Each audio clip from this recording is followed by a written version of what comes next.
All right, my apologies for that, chat. I was having technical difficulties, so I had to just end the live stream and start over. But anyway, we're just gonna get back to the video that we started off with. I'm just gonna start that over, play it again, then we're gonna, put our 2 cents in that.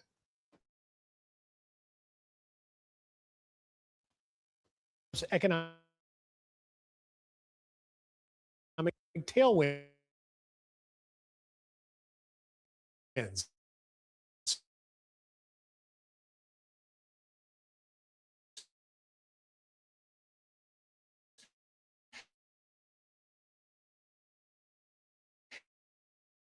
The GDP growing at an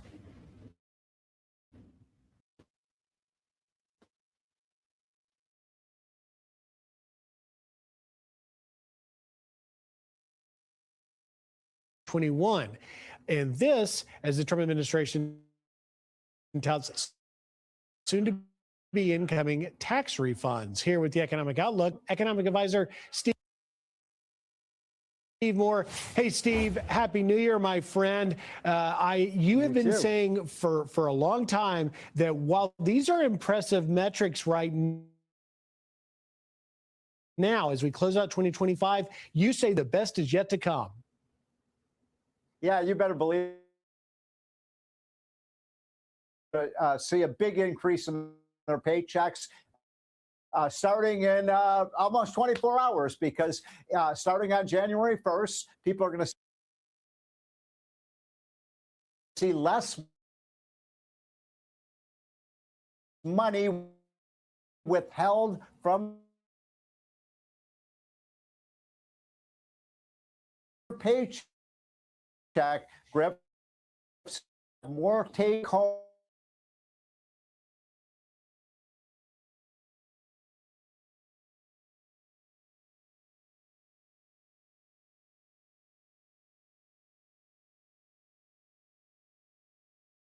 economy. Yeah, you're right. There was widespread fear of a recession or at least a downturn, and yet that hasn't come true. That's part of why I think James Freeman at the Wall Street Journal says that this economy's growth is the most underrated story, underreported story of 2025. And, while we have heard Americans say they don't quite feel it, we do look at metrics like gas prices. People feel it when you put it in your tank. Currently, the current average is 2.83, which is a year ago was over $3. But just moments ago, my friend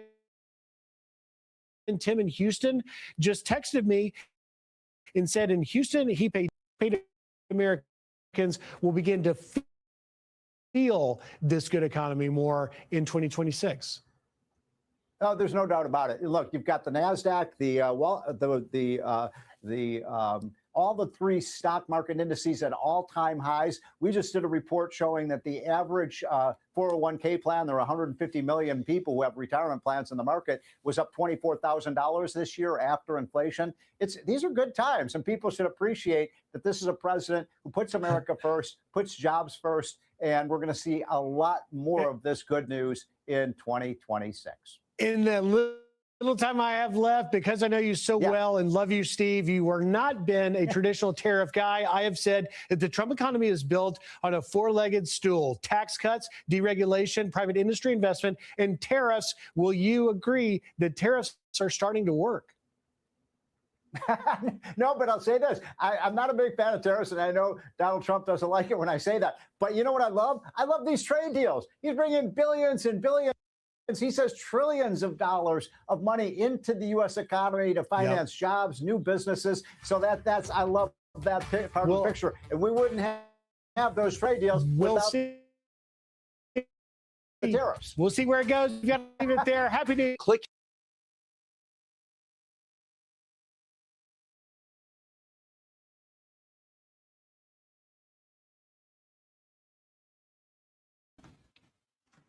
So as y'all can see, man, we're going to have more money going into our pockets 2026 and here on out.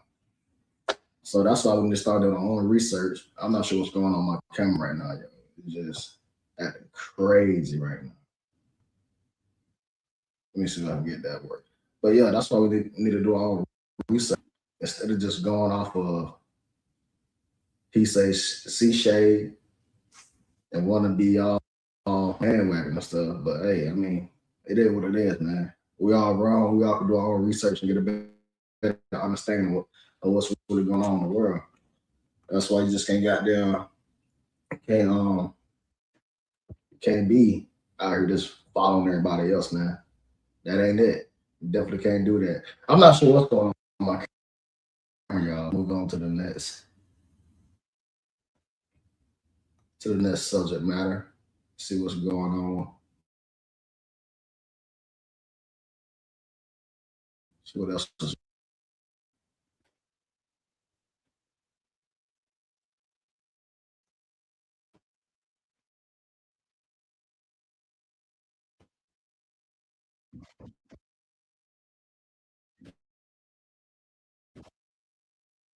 Business contributor. Gentlemen, great to see you. We got the A team here.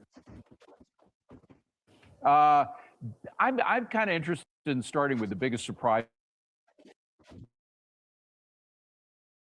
of 2025, Lou. And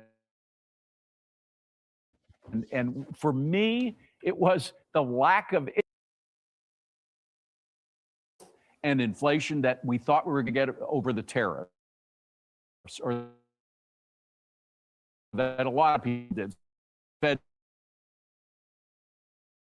but that's about it. Was that a surprise that it had as little impact as? No, it wasn't a surprise because I said from the beginning, this was the big stick that got the president to get everyone else to the bargaining table, right? Come out of the gate with an 83% tariff rate and watch how fast you get to what the real tariff rate is going to be. And I think what surprised most economists was that it just didn't lead to any inflation, right? And it was because you had deflation kicking in from other deregulation, from AI, and at the balance, I mean, the economists were completely wrong. We exit the year with 4.3% GDP growth. Yeah. I mean, the president's doing the right thing. Point at the scoreboard. Right. You can't argue with the results. Michael, I've got the same question, but I want to push it a little. Were you surprised that the GDP, the last quarter,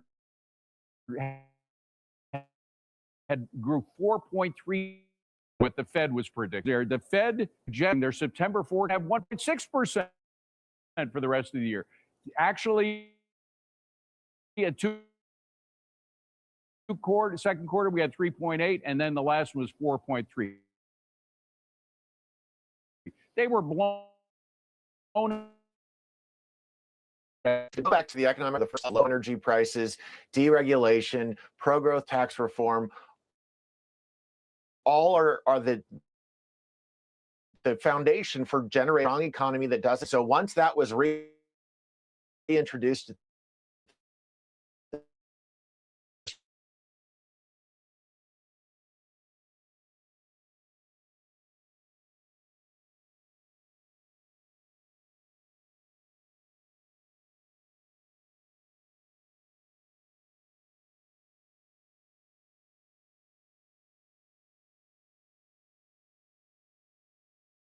and that success that we saw in the second and third quarter of this year are going to continue into next year. You know, you guys are younger than me, I know, by quite a distance, but I do remember very well the Reagan years, and I have not said are this strong, deregulatory, lower taxes, the whole energy revolution that we had, again, going back to the first term of Trump, than we have right now. Not since Ronald Reagan in the early 1980s have we seen this. But Lou, I just want to play the soundbite from the White House, Carolyn Levitt, and see if you think it's too much pie in the sky stuff coming from the White House. Roll it.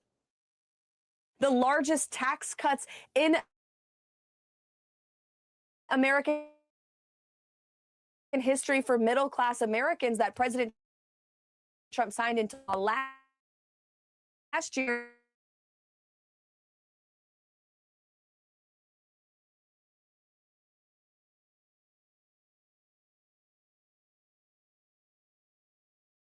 Going to come to fruition this year. Lou, is that just pie in the sky, or is it the No, I mean, she's slinging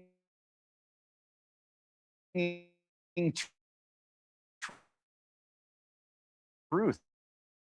and Michael said it, this is a big foundation that's been built. I'll tell you this, invigorated, which I believe he can. He's coming out with new policies and programs. Yes. We could see 5% GDP growth. Bring you back to your Reagan days, was the last time we saw that. Well, strong Michael, economy. that leads me to the question of whether we're going to see another reconciliation, particularly before the midterms. Is it possible to squeeze another one in to get some issues like housing,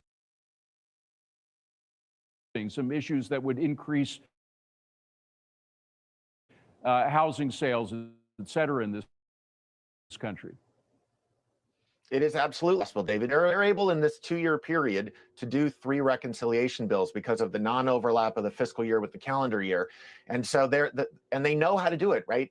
All of President Trump's economic policies that required legislative action, a lot of them got through in that reconciliation bill. But as you just said, both housing and healthcare are things that remain to be tackled that the president is putting a lot of attention on right now. And Yeah. I would expect just in whatever can pass both the House and Senate, it's going to have to be through reconciliation, because the Democrats have demonstrated, as your former guest Byron Donald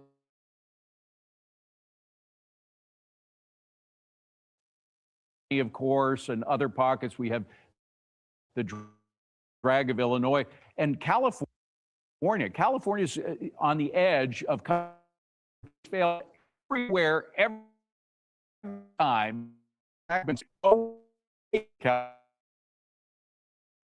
Yeah, because will always be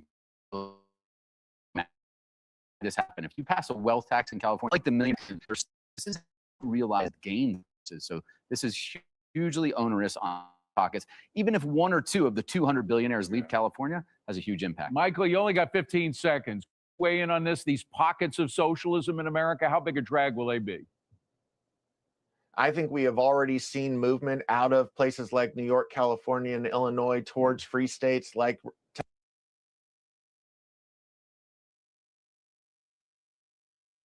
All right, so y'all see what's going on, bro. If y'all was sitting here saying that, oh, we're gonna go to another Great Depression and all that, that's why y'all got to do your own research and see what's wrong in the world instead of just following the bandwagon. I mean, bro, Trump is not bad like say he is, bro. I understand some things he's doing is not what it is. Some things I don't agree with what he's doing. You know, at the same time, I'm looking at the bigger picture. It's all about putting more money in the pocket, so that way y'all feed emails and out here that everybody's just depending on government for a food stamp, Section 8 and all that, trying to sell content and all that, man. That way y'all don't have to do all that. Get your ass a goddamn good paying job, man. Stop playing games out here. That's just what it is. It's not hard, bro. Start investing your money. I don't know what's going on with my camera. I may restart this live. I don't know. I may just say forget it and just call it a free night. But yeah, the economy is going up. I don't care what y'all talking about, bro. Y'all gonna see it in your pockets and y'all gotta do pay attention to your paychecks, look at your pay stubs, and look at the money that's being put back into your pocket. And that's going on. And that y'all was saying, oh, Trump, that person, oh, this and that. I ain't got time for that, bro. It's 2026, baby. Y'all do what y'all want to do. I got that move how I move. Simple as that. I'm getting to the money. I don't care if I'm having all these technical difficulties on my computer right now.